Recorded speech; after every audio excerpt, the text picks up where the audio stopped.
Okay, so we're gonna do a tic-tac-toe today, and I do believe I have the solutions for both the variable size and the standard size. And while we are going through this, I know a lot of you had questions about how to do like. There were a lot of questions about 2D arrays and how to do I can't think right now. How to do 2D arrays and how to parse through 2D arrays, how embedded for loops work. We're going to cover all that today. For the embedded loops, I have this little demo program here that I wrote in the last class, and if you want to see me live coding it or like talking about it, you guys can always check the recording from the other class, which is available on the YouTube.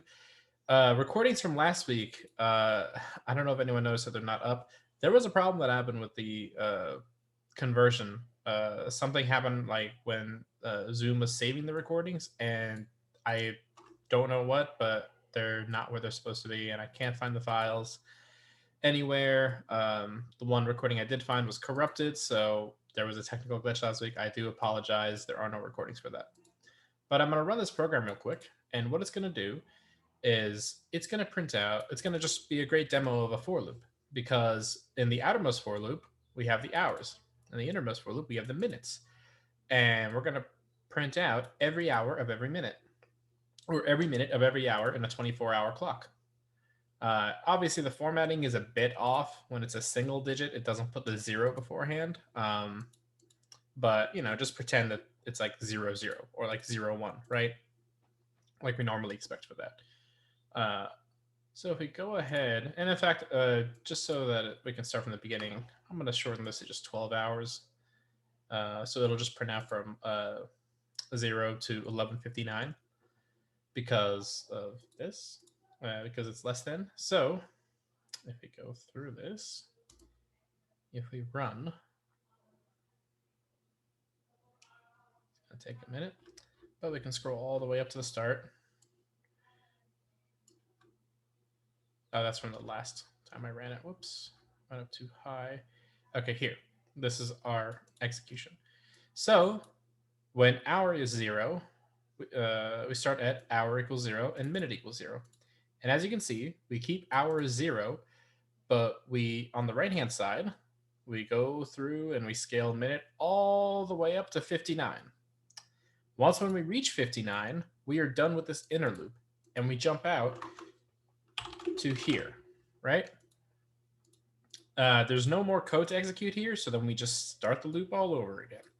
Hour now went from 0 to 1, and then we come to this loop. We start at minute equals 0 once again, and go all the way from minute equals 0 to minute is less than 60, which makes it 59.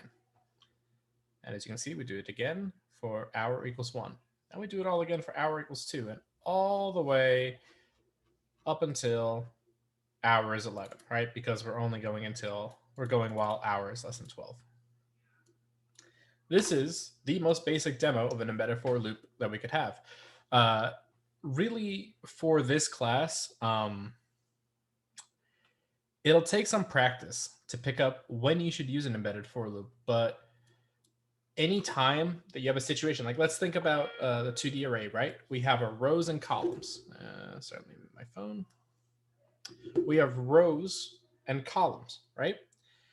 If we think about how we read these, we start at one row and we read each column on that row.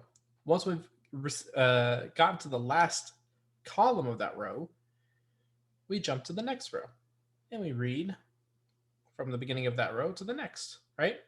This motion of going through each column repeats every single time. The thing that changes is the row that we're on. So that's kind of just off that. Do you guys kind of see how very naturally there's kind of a there's an embedded loop pattern there? Is that kind of clearing up what the embedded for loops are for? Kind of making it a little bit more clear of when to look for those? Okay, cool. I'm not going to delay too much further because we do have a lot to get through with the tic-tac-toe. So this is a really good program to do because it teaches you a lot. There is a lot that this teaches you about loops and arrays. It teaches you how to use embedded for loops because you're going to use arrays. It gets you thinking about mappings and such. So one question someone had in the last class, and I'll address that when we get here, is could you have done mappings in a linear method instead of using x and y coordinates? And the answer is yes, you can. And there's a cool trick to that I'll show you guys in a little bit. But let's go ahead and start coding this, right? So we have a tic-tac-toe game. We're obviously going to need scanner. Import Java util scanner. And we're going to initialize that over here. And we know we need a scanner because we're going to ask the user for input because we need to know where they want to mark their themselves. I'm also going to create two chars. Actually, I'm going to create a char board. And one thing I want to talk about, and I talked about this with the last class, and I'll address it here too. There is a thing in programming called passing by value versus passing by reference. What that means is whenever you create data in your code, it gets stored in memory. I'm gonna just in memory. There's heap, and stack. Don't worry about that right now. We'll just loosely refer to both of those as memory. So whenever you create, and all of these, the memory is just a bunch of slots, right? There's just a bunch of little squares, like cubbies in this, and each of them have an address. So for instance, maybe this one's called 0xf1. The addresses will be in hexadecimal. This will be 0xf2, etc. Right? When we pass by value, what happens is we have a variable I, and let's say I has a value of 5, and it's stored at address f1. When we pass I into a function, what Java will do usually is Java will do what's called passing by value, where instead of giving you the address where the value is stored, it'll just make a copy of the actual value and put that copy somewhere new in memory temporarily and send you the address to that new place in memory. Now, changing the value 5 here to, let's say we change it to 4. Actually, I should say this new place in memory that it puts it to, it only exists so long as the function is running. The function that this gets passed to is running. So let's be a little more clear here. Let's say we have our main, okay? And inside of our main, we have an integer I is equal to 5. And I'll just put this in blue. So I equals to 5 is held at this memory address right here. Now let's say, gotta erase this. Let's say that we go and say have a function foo, and into foo we pass I. Okay. Here's function foo over here. Int I. And in foo we set I is equal to 7. Okay. Now what has happened here is that Java has said, okay, I'm going to take the value at where I is stored, which is address f1, and I'm going to copy that value into address f2. And that will be what we pass into foo. So this I here is actually pointing at this memory address here, not at f1. So when we change I in here, those changes only exist for as long within the scope of this method. Once when this method is over, these changes go away. And you can treat arrays very much the same way. Even though Java kind of tries to be smart with where it passes by value and reference, it's better practice, I have found, to always treat Java like it's passing by value, not by reference. Passing by reference would mean, and you can't really do this in Java, manually you can't, would be to say, here where I have foo I, instead of passing the value I pass the address of I. This would be something you'd see in C or C++. And if we have foo over here, or sorry, foo here and address I, then changes that we make to I, so we dereference it, meaning, hey, this value 7, put it into this address space over here, which is again pointed to F1 because we're passing the actual address. So now changes that we make here get saved in here. That is called passing by reference. Somebody in the last class had asked about this because I mentioned this a few times. It's not expected for you to know this at this stage in your computer science careers. Just know that the reason I'm doing certain things, and you're about to see an example of it right here, the reason I'm doing this is because in Java you can't control manually if you're passing by value or reference, so I have found it better to treat it as passing by value. You can ask your other teachers about it. They might disagree with that. I've just found this to be best practice in my experience, or better practice in my experience. You eventually pick up where Java passes by value and reference, but just because I don't know it offhand, I go with the safe route and assume it's always passing by value and do it this way. It's not going to break. Java's very flexible and very forgiving in that sense. It's not going to punish you for treating it as passing by value when it's passing by reference. Anyways, I'm going to create a new board, init board, and we're going to say, here I'm going to declare a final int. Board size. Sorry, the modifier should be before the data type. Final int board size is equal to 3. And final int num squares is equal to int math.how board size 2. So the board size is 3, so we're going to have a 3 by 3 board. And then the number of squares is going to be whatever the board size is squared. The reason I've decided to do it this way is the whole reason for using constants, for using finals, is to limit the number of places we have to change if we decide to make a change in our game or in our code. Let's say tomorrow I decide to change this. You know what? I want this to be a 5 by 5 board. Instead of going to all the places where I'd written 3 and manually changing it, I just change it in this one place. So we say board size, and I'm going to write that method right here. Somebody had asked why we use methods. Methods are a way of delegating responsibility and work in our code. It makes the code look neater, and it allows us to do a bunch of cooler things with it, because now we can start treating, we can abstract methodologies for stuff and just treat them as whatever the return value is going to be, or just treat it as like, okay, this guy is going to do work. It's like saying not using methods is kind of like trying to run an entire office all by yourself, like trying to be the accounting department, the HR department, the sales department, like trying to do all of that yourself.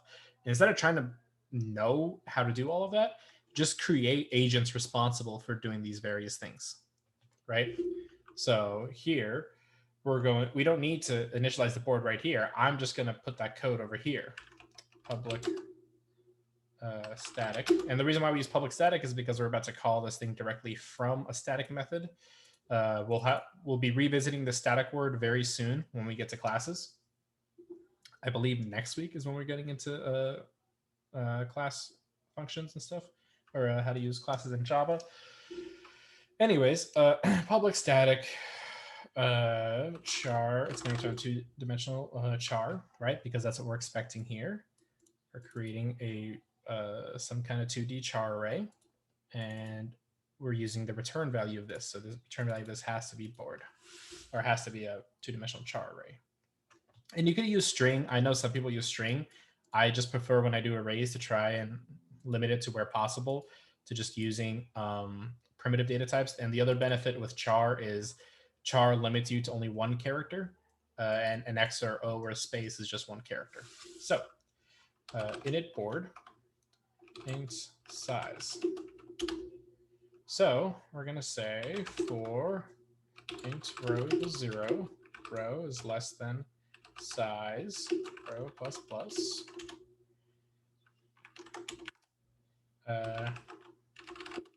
Board equals new char size by size. And just to get the practice, and we'll say board.length over here. And for int column equals 0, column is less than board 0.length. So what this is saying, this board 0.length is saying, because a two-dimensional array is an array of arrays. So if we think about what a two-dimensional array looks like,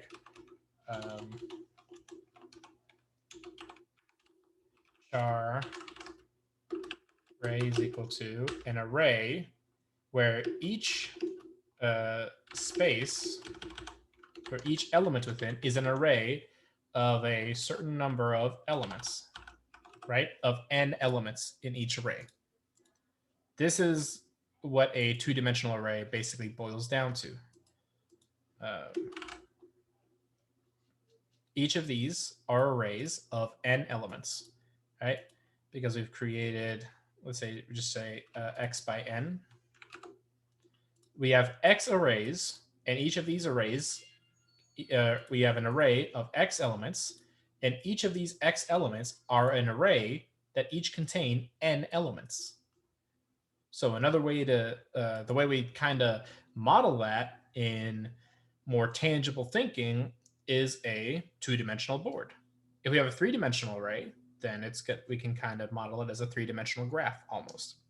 Now, that's not always going to be consistent because this is the more consistent definition to think about, is that a multi-dimensional array is just an array of embedded arrays, right? We have x elements. These x elements are arrays, each of which contain n elements. Let's say we had x by n by m. We would have, this means we have an array of x elements. These x elements are arrays, each of which contain n elements. These n elements are also arrays, and each of these n elements, or each of these n arrays, have a length of m. So then that would look something like this.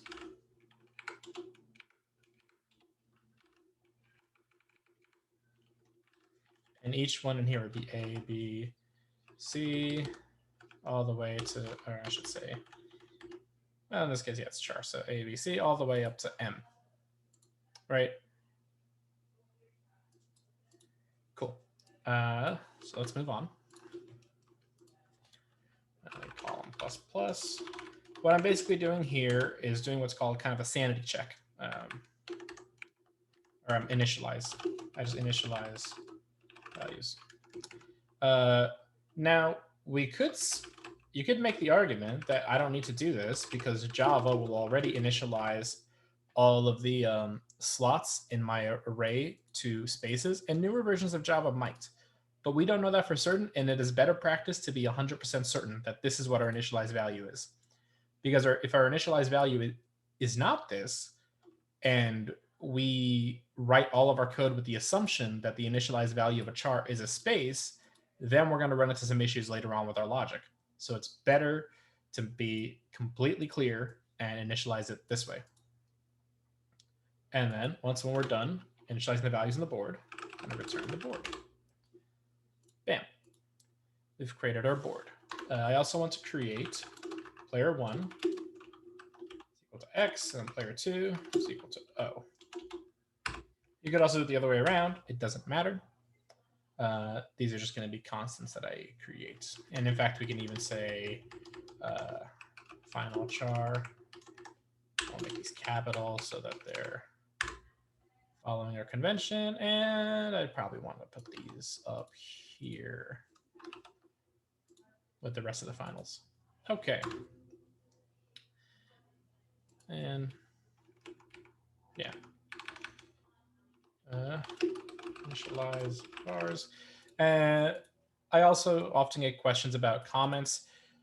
This kind of, in my opinion, is how you should use your comments. Like kind of what I've been doing around here is your comments just kind of give context. They're just guides that are there to help the reader out and kind of help you out a little bit. Keep everything kind of organized. Formatting and putting spaces in your code in the necessary places also helps a lot with making your code clearer to read. But none of these are like hard set rules. These are just kind of conventions that we as developers have created over time. All right, I've initialized the board. Now what I need to start thinking about is the main game loop. I'm going to keep this relatively simple. The biggest factor that I'm worried about, and we're going to say int 0. More on this in a little bit. I'm going to say, so long as there are boxes to fill, we're going to keep continuing. If at any point a player makes a move and it's a win, then we're going to break the loop and then we're going to handle that win condition. If we get to the end and we haven't, if we get to the end and all the squares are filled and there has not been a winner at some point, then we know that it's a tie game. Does that logic kind of make sense?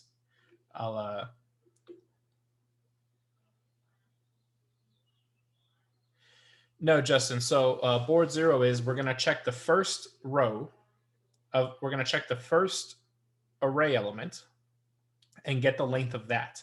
So board 0.length gets the length of the embedded array.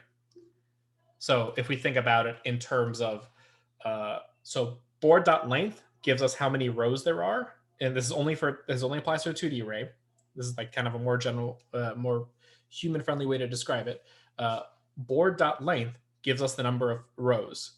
Board 0, or any number, board n.length gives us the number of columns.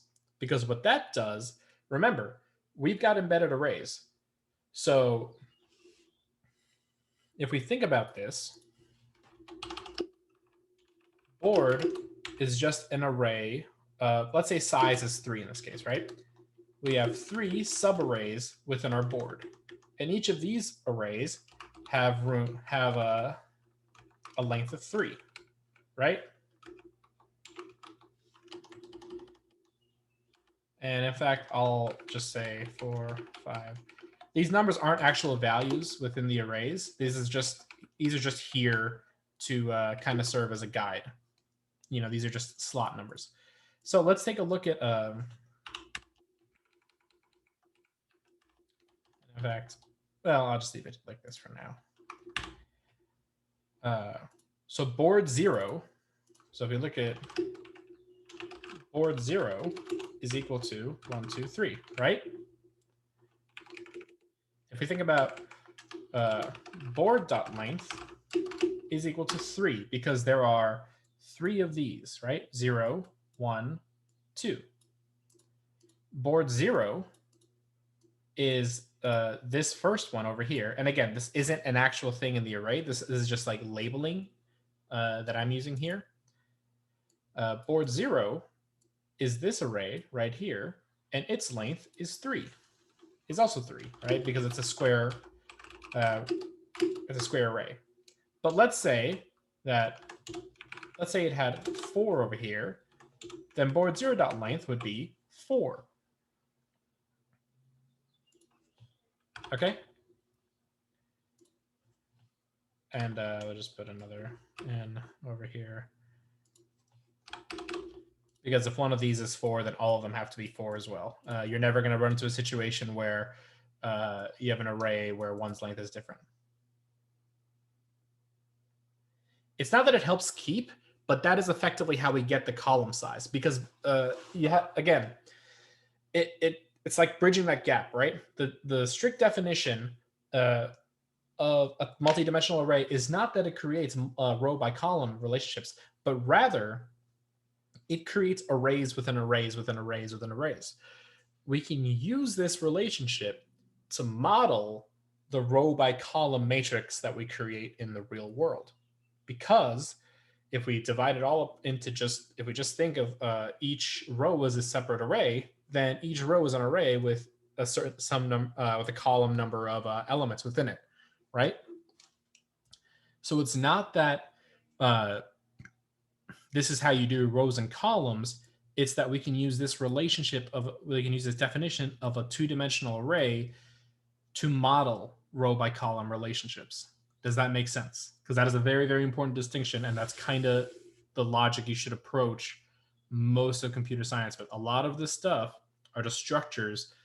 It's more mathematical than anything else. They're just mathematical structures that exist that we can manipulate to model real world stuff. So we're saying we're creating a new char array of size elements. And because it's a multidimensional array, each of these size elements are going to have an array, which is defined here, right? Let's say this was like size plus 1, okay? Let's just say that for now. It's obviously this is not going to be it. What we would do here, what I've just changed the code to, would say board is an array of 3 arrays within it. 1, 2, 3. And each of these arrays is going to have 4 spaces within it.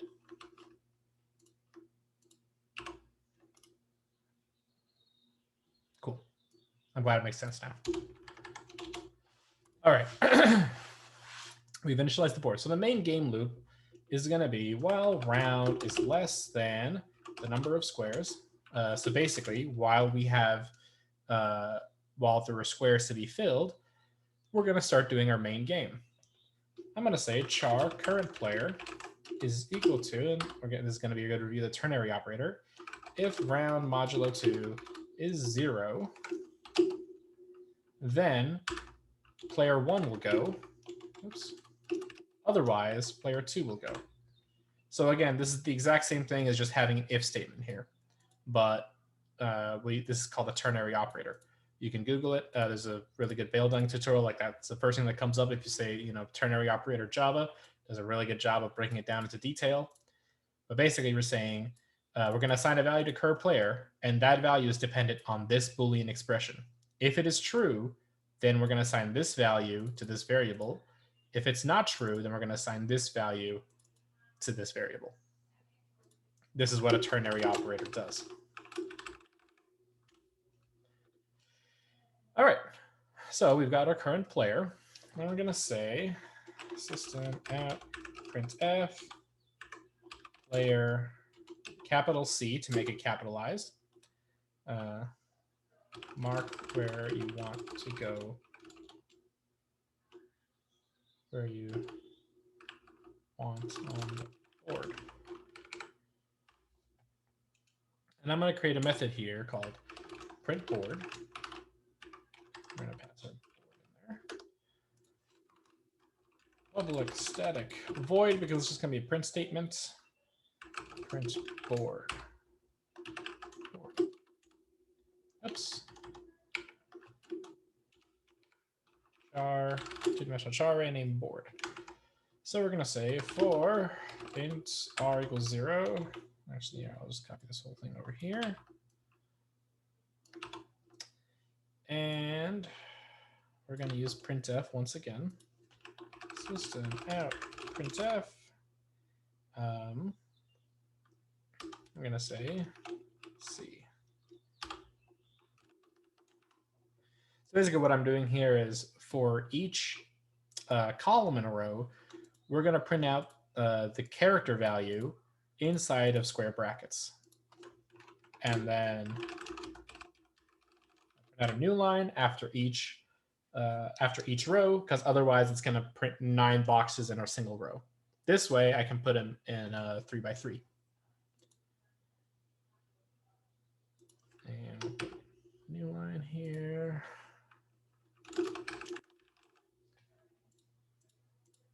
So this is saying with the capital C, it's going to make the display value capital, and we can even do that over here to be consistent.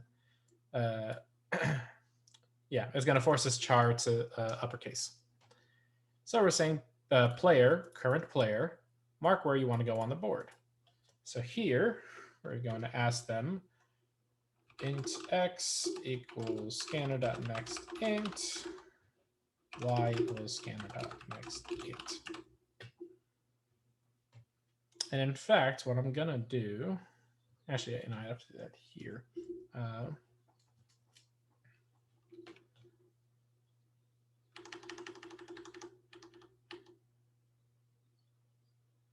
Yeah, we'll do it like this.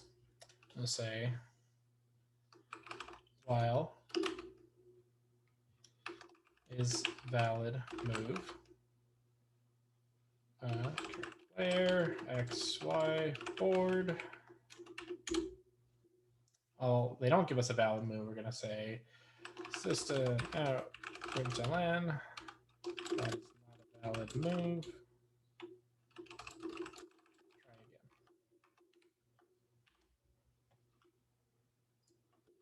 And I'm going to ask them for 2 more inputs.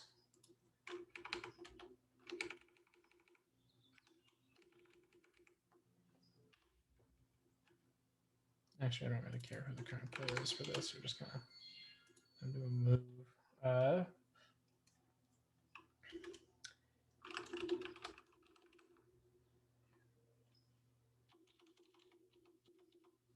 So we need a public static Boolean.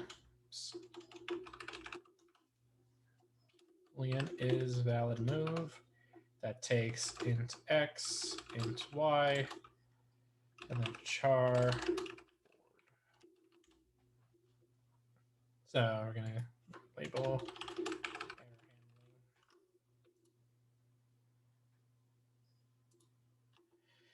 and we're going to say, what are some things that will be invalid moves? Well, for one, if the user gives us a negative number, if x is less than 0 or y is less than 0, either of these is negative, that's not valid. So we're going to return false.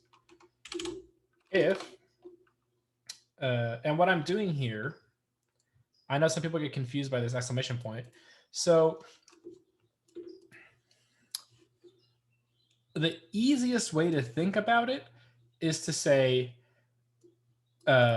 here we're looking to see if this is not a valid, if what the user gave was not a valid move. That's the English version of what we're saying. What we're doing here is, if this is not a valid move, if the move that the user gives us is not a valid move, then this is going to return false. And if we negate a false, it becomes a true. And remember, a while loop will only run while this Boolean value is true. So when we put when we have some kind of Boolean expression and we put a not before it, what we're saying is, so long as this expression is not true, we want to keep running this thing, right? Justin, for this scenario, that is correct. But I'm going to do it in a more dynamic way, just to make it easier. But you are right. We have a board size here that, and in fact, I'll even put it. We'll make it a global.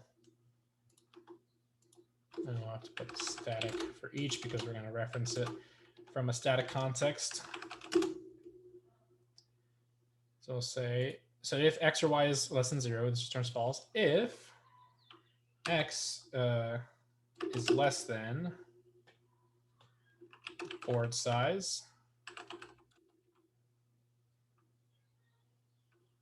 and x is less than board size, well, we definitely want both of them to be less than the board size. So if both of these are valid inputs, meaning neither of them are passing over the board size,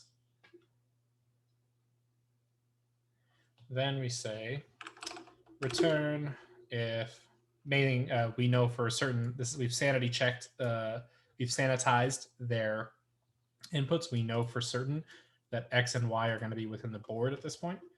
We're going to say board x, y is equal to space, right? because we only want our user only if that place on the board is empty, meaning it hasn't been marked, do we want our user to be able to mark it. So we only want our user to be able to mark empty places on the board. Otherwise, we return false. This basically captures the event that X or Y is greater than the board size. We could put an else and say return false, but we don't really need to. Because if this is not true, it's going to exit here. And it captures the scenario that for whatever reason, if some like unforeseen thing happens, by default, this method returns false. But if it fulfills these conditions, then it returns whatever we've set those conditions to be. Now, this is the isValid move. Now we need a way for the user to make their move. So we'll say board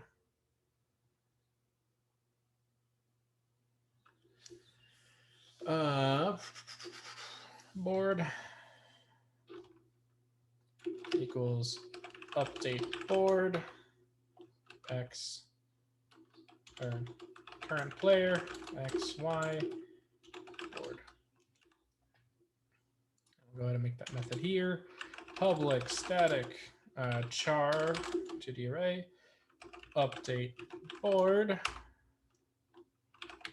player X current player int X int Y char board. We're going to basically update the board with the current player. So we're going to say return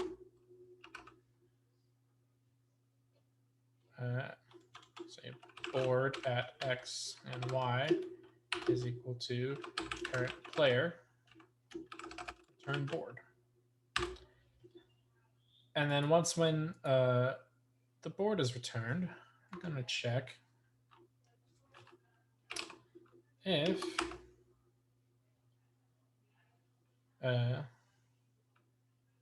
is winner current player X, Y board. So when the user puts a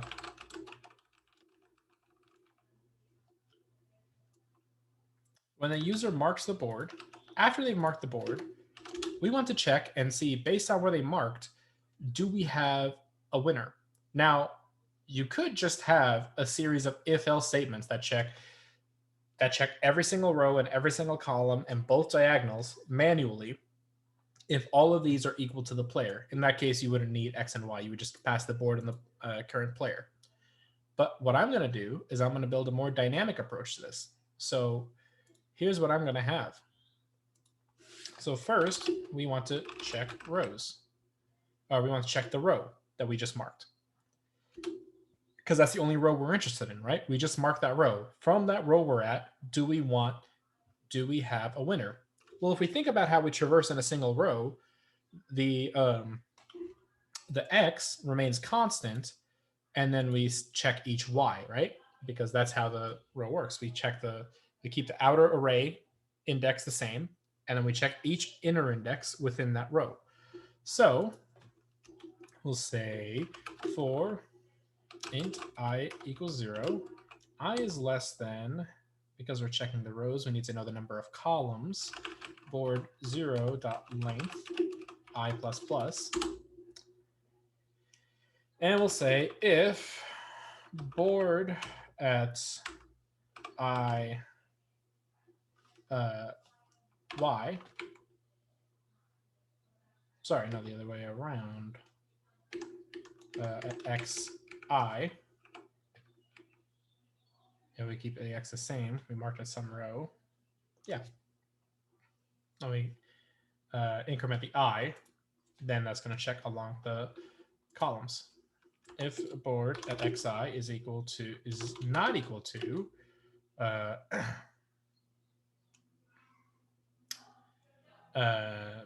is not equal to the current player, then we simply break out of the loop. If at any point while we're checking that row, we encounter someone who is not our current player's mark, then we just break out of the loop. There's no point checking the rest of it. We don't have a winner. But if I is equal to board 0.length minus 1, meaning if I reaches the end, then and this has never been triggered, then we return true because we went through a whole board, we went through a whole row, and every single one was our player's mark, meaning our player has won.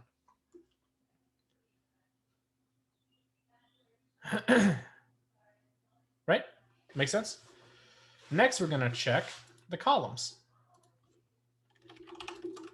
Check column win. Check row win. Check column win. It's basically going to be the exact same thing. The only difference is, oops, why?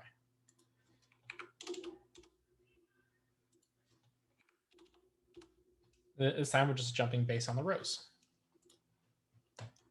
Why is this? I must return a Boolean type. Now this is where we get kind of tricky. There's two diagonals. There's the main diagonal, then there's the anti-diagonal. Check diag win. We're gonna say if meaning if it's on the main diagonal, if you think about it, let me pull up paint. If we think about our tic-tac-toe board, and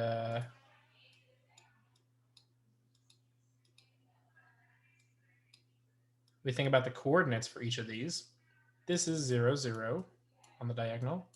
This is 1, 1. This is 2, 2, right? This is the main diagonal. The anti-diagonal is 0, 2, 1, 1, 2, 0. So yeah, if our user marks any of these, then we just check this whole diagonal. And if our user has marked here or here, then we check the other. But we'll get to that in a second. So first we're checking if our user marked along the main diagonal.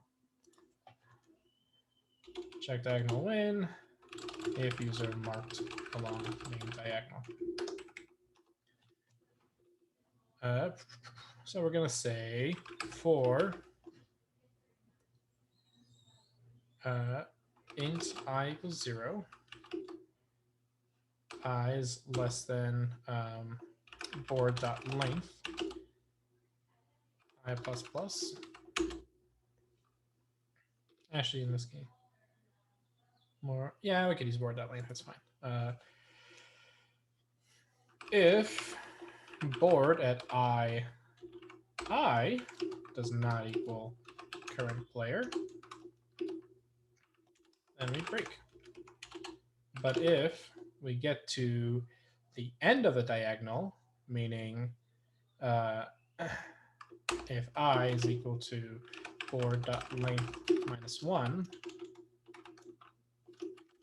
then we return true. We do, if we traverse this entire diagonal without ever encountering a character that wasn't the current player, meaning we never did the break statement, that means we get to here just fine, and it means that everything along this diagonal was our current player mark. So we return a true. He won along the diagonal.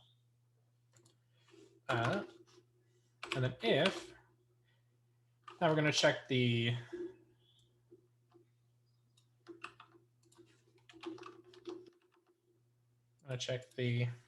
anti-diagonal win if the user marked along the anti-diagonal, which again, this right here is the anti-diagonal, and then the black is the main diagonal.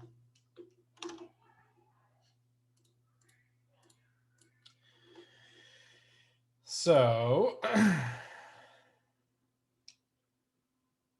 where were we? Is winner.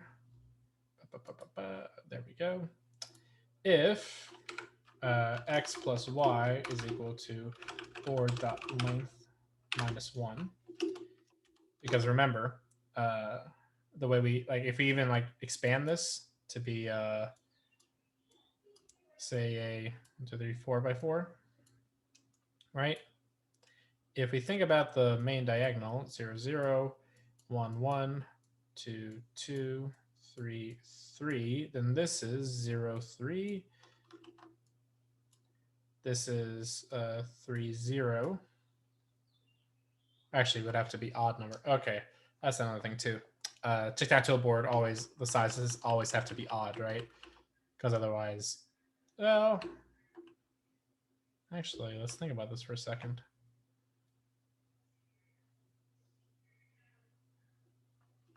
3, 3. This would be 2, 1. This would be 1, 2. Yeah. So when it's even, obviously the main diagonal and the anti-diagonal don't cross, right? Because this is our anti-diagonal over here, and this is our main diagonal over here. But the condition is still the same. If on the main diagonal, the numbers are always identical, and on the anti-diagonal, the coordinates are inverses of each other, right?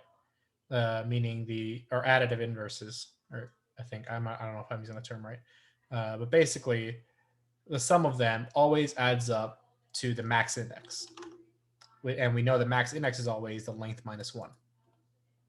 There's always n minus 1. So go in here, and if we're on the anti-diagonal, then we're going to say for int I equals 0, I is less than board.length, I plus plus. If board at I, and then board.length minus 1, so max index minus I is not equal to the current player. Again, if we go back to the drawing, along the anti-diagonal, we have starting from where I is the first one, 0, 3, then 1, 2, then 2, 1, and 3, 0. Remember that n is equal to 4 here because the board is size n, and this is I. So when I equals 0, and we'll call this I2, I2 is equal to n minus 1, aka the max index, right? And then when I is equal to 1, or I is equal to 1, then I2 is equal to n minus 1 minus 1. And if we say I is equal to 2, then this is equal to another, is equal to n minus 1 minus 2, right?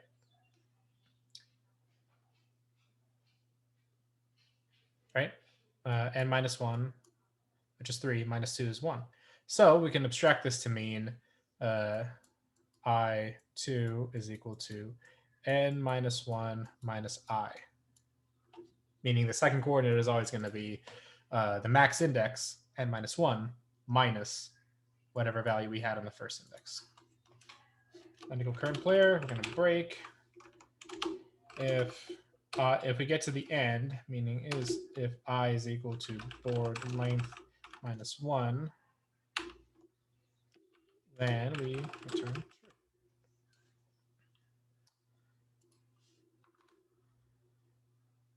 If we've checked all of this and none of this is returned true, and we return false. And that is kind of a more dynamic way to check. This is the alternative to checking every 3 to manually doing a bunch of if-else statements, right? This is how you'd check using loops, which is kind of a better way to do it. There's also more math savvy ways to do this. I know people converted the coordinate system to a linear system and then used some math tricks for that. I'm not going to do that here, but you can definitely read about that by Googling.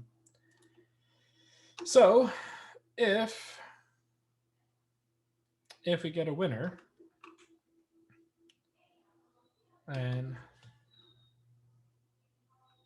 we say system out println player C, actually, player C is the winner. New line, current player, and we will break out of the loop. Actually, we'll just say return.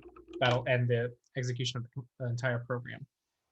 But if we finish the loop and nobody won, it was a tie.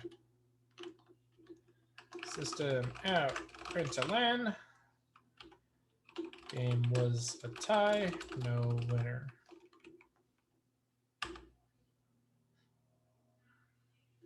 And in fact, what we'll do is after they mark the board, we'll print it out again, just so the user's always seeing the most updated value. And yeah, that is our tic-tac-toe game. So now if we run it, do we request to see the map? No. I think you're conflating projects here, Justin, because your milestone 2, yes, you do need some kind of command to see the map. But in this one, we're just going to see it every single round. So if we say java tic-tac-toe.java,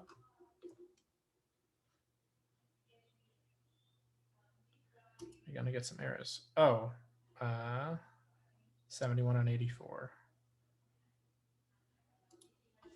If equals.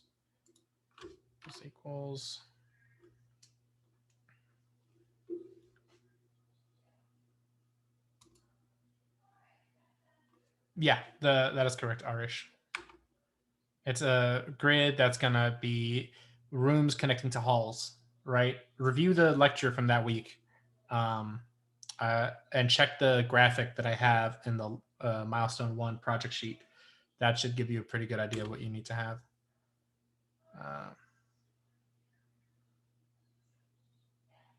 Missing return statement number, line 92. Oh, whoops, I put the return in the wrong place.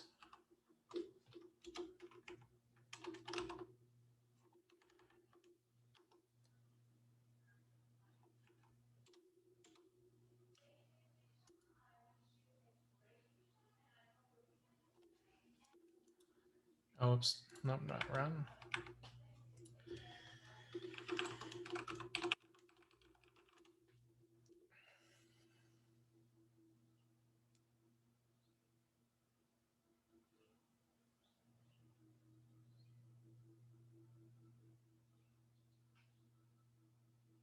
Class handle notification class path.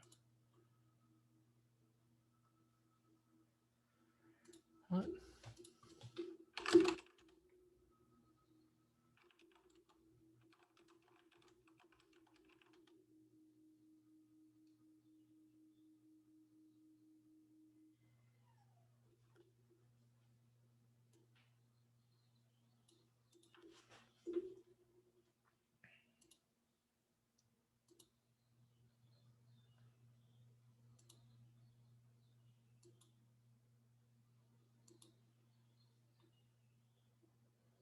The hell?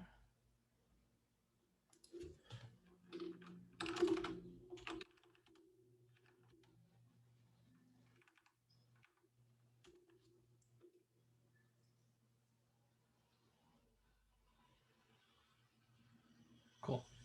Okay. So we want to mark our place on the board. So player X will mark 0, 0.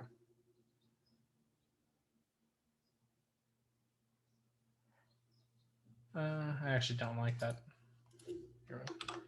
Cancel termination. I'm going to cancel the execution.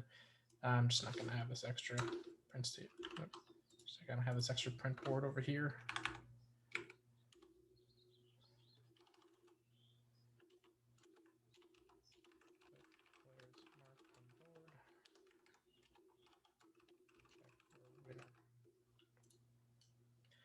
And you don't need to have as many comments as I did here. In fact, I think the comments that I have in the ifs in the main statement are in the main class are a little too much. I probably wouldn't have this many comments, but you know, this is just to help you guys when you're reading this code back on your own.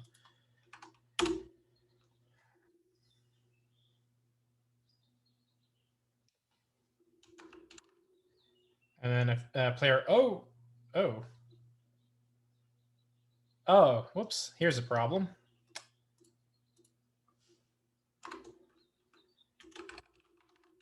Never increment round. Stop. Shit.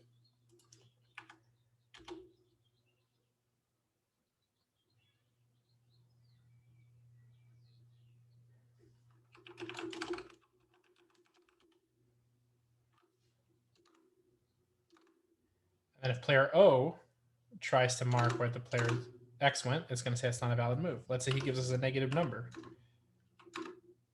Let's say he gives us an invalid index. Right? Error checking is working. Awesome. So we're going to put this at 0, 1. And then let's say player X marks 1, 1.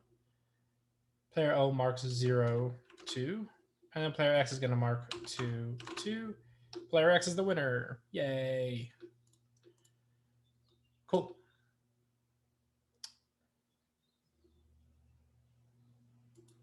And in fact, I think we can put the print board over here, just so we print it out one more time if there's a winner.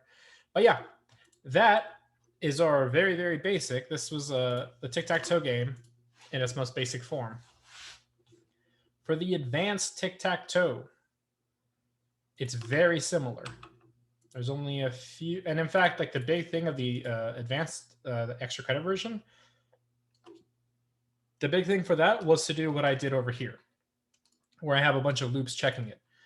And in fact, what I think what I'll do, I'm going to copy all of this over here.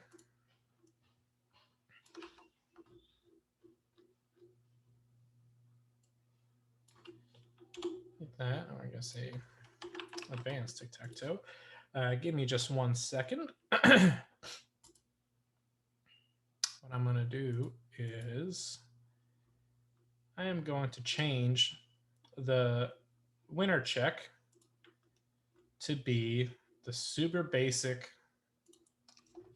series of if-else statements. So if board 0, 0 is equal to current player, and board. So we're going to check for each column first. 1, 0 is equal to current player, and board 2, 0 is equal to current player.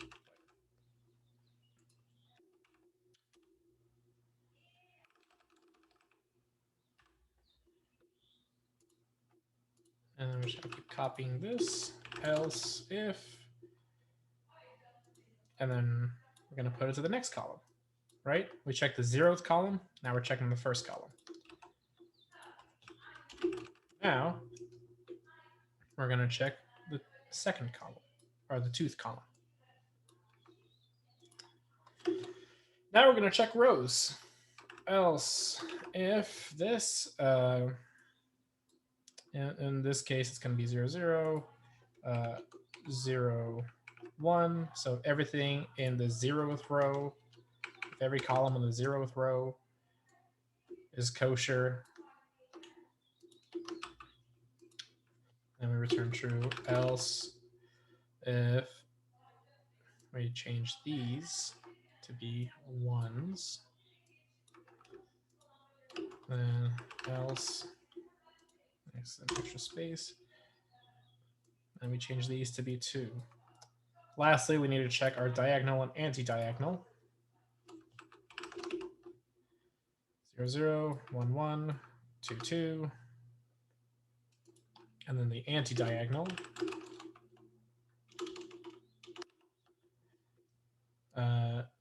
2, 0, 1, 1, 0, 2. We've checked all possible wins. Now we say return plus. If we've checked all possible wins, of which there are 8, and none of them return true, then we return false. false.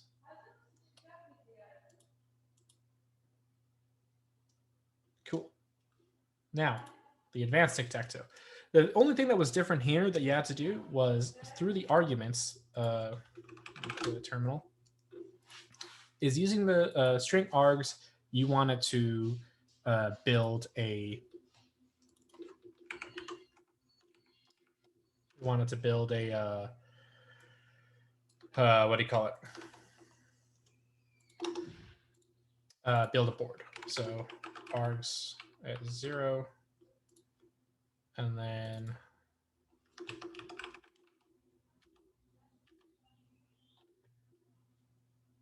where's this? If valid move.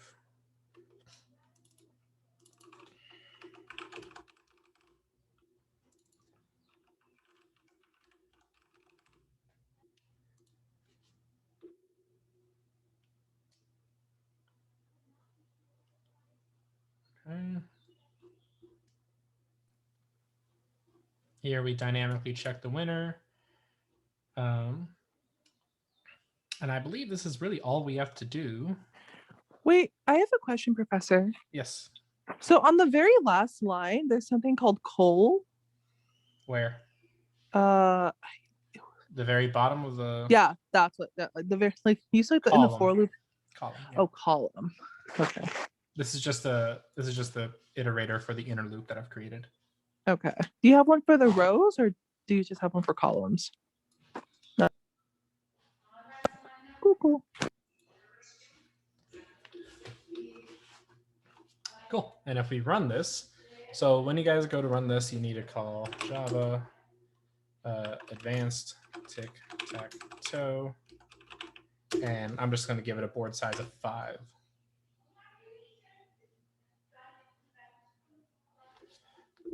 String cannot be. Oh, whoops. Because there's another thing you have to do. You have to typecast this. So you say integer int. Convert string.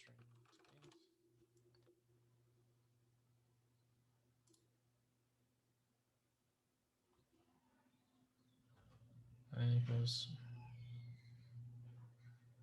integer.parseInt. Okay, yeah. Cool. Ah, shit, not that. Don't stop.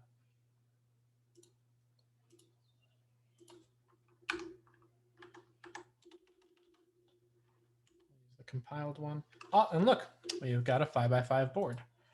So we're gonna say 0, 0, 0, 1, 1, 1, 0, 2, 2, 2, 0, 3, 3, 3, 0, 4, and then 4, 4. And we get the winner. Yay. And yeah, this code will work for any size tic-tac-toe board. I mean, hell, I could clear. Let's do this for 25.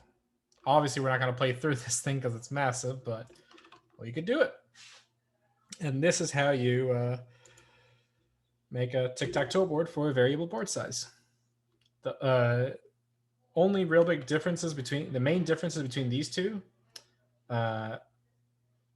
this one I just stuck to using these static values where I could. Like for instance, over here, I just used the board size for these, whereas in the advanced tic-tac-toe, I got them dynamically through this. And in fact, but yeah, and then for the this was like the easy way to check for the winner is to just manually check every single row, every single column, both diagonals. But that you could also be smart here and use loops to pivot around. The only way to do the advances if it was dynamic, yes, correct. This is a static approach because unless we add extra conditions, this will never change. If we decided tomorrow to make this a 4x4 board, then we'd need to completely change all of this because the logic here would no longer work. It's static. It only fits this one specific scenario. That's the difference between static and dynamic. Dynamic changes with the environment. Static remains the same despite changes in the environment. And when I say the word environments, it's an abstraction, right? It's not like a literal environment, but things around your code change. The environment's changing, but the logic in your code isn't. It's static, right? Because these are based on hard-coded coordinates. Whereas over here, we dynamically change. So that is tic-tac-toe. And again, I think it's a great, great lab because most of you guys probably had a lot of questions about embedded for loops and multidimensional arrays here. And I would hope that through this session and probably rewatching this lecture later, it'll clear up a lot of the questions you guys might have had, a lot of the confusions you might have had about what two-dimensional arrays are. Just remember that when it comes to two-dimensional arrays, a multidimensional array is a array within an array within an array, like depending on how many dimensions there are. So if, again, to draw out an example here, suppose we have an array, doesn't matter the type, that is 3 by 4 by 8, okay? And we'll just say this is x. We'll just label these as x, y, and z for now, okay? The x, y, and z dimensions. What this means is array is equal to this big ass set of 3 arrays. 1, 1, 2, 3. And within these arrays are 4 different arrays. 2, 3, 4, right? Actually, you know what? I just realized this will be easier if I do this with different colors. So let's say we have an array of x, y, and z, okay? And in fact,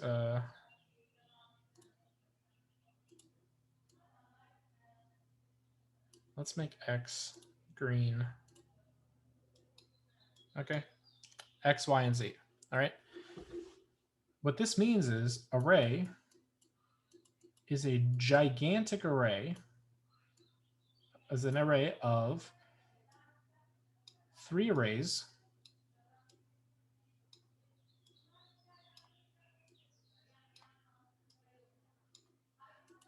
one, 2, 3, and I'm just gonna use gray to label them, label their indices. Realize that this isn't an actual part of the array; these are just their labeled indices. And then within our smaller arrays are 4 of them, x, y, z, and let's just say, this was 3, 4, and then we'll say 8 over here. Okay. There are 4, 1, 2, 3, 4. 4 different arrays, and it's going to be the same for these ones as well.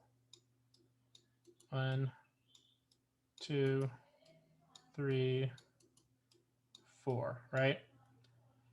And I'm just going to put the number, and then each of these arrays are of length 8, right?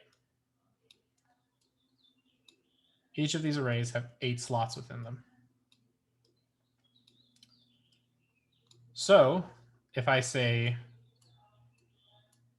array 1, then that points to this array. If I say, and I'll put this in, draw this in blue, if I say array 1, 2, then this points to within array 1, you're going to get the second index element, 0, 1, 2. It's going to point to this guy, which we'll draw over here is that with a 2, 3, 4, 2, 2, 3, 4. It's this thing over here. And then if we say array 1, 2, 3, then we're looking for the third index of the second index of the first. We're looking for the third indexed element of the second indexed element within the first indexed element of the most outermost, right? So 1, and then we label the indices over here, 0, 1, 2, and then 0, 1, 2, 3. So this points to this element. And let's say the value of this element was, I don't know, like Z or something, right? Let's say this was like a char array or a string array. And this was Z. And in this case, this would return Z. Does that make sense? Does that clarify multidimensional arrays a bit?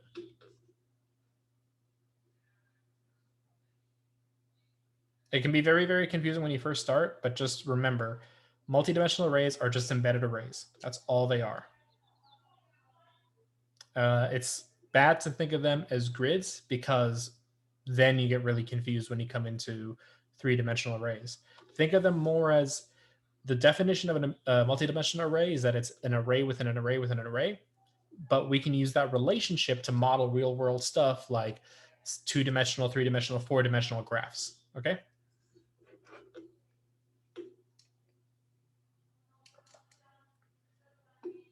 So, with all that out of the way, that is tic-tac-toe. Those are embedded loops. Those are arrays. Anybody have any questions about methods, arrays, loops?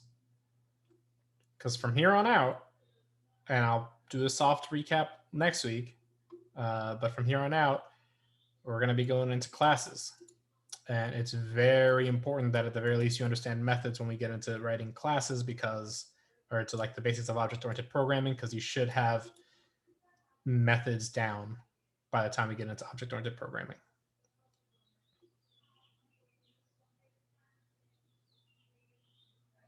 Okay.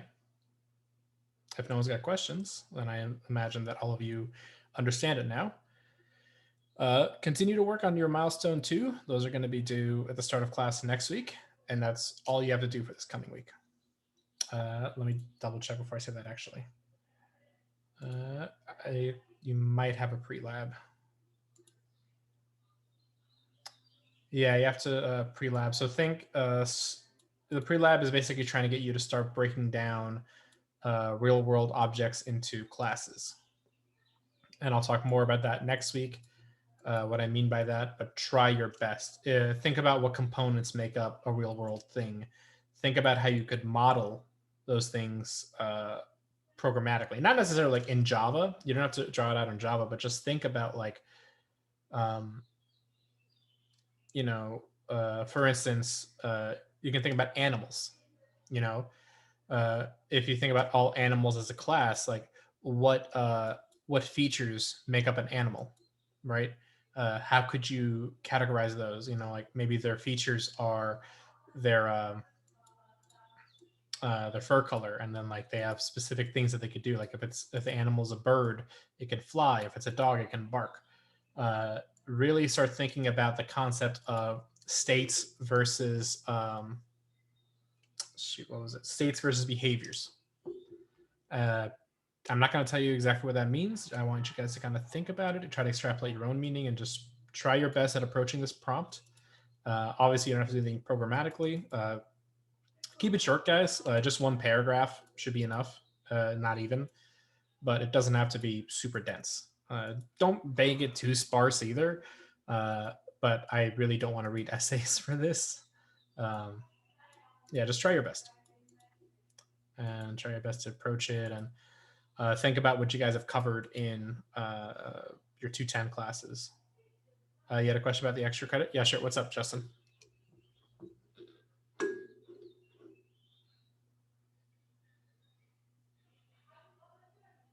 Well, it's not extra.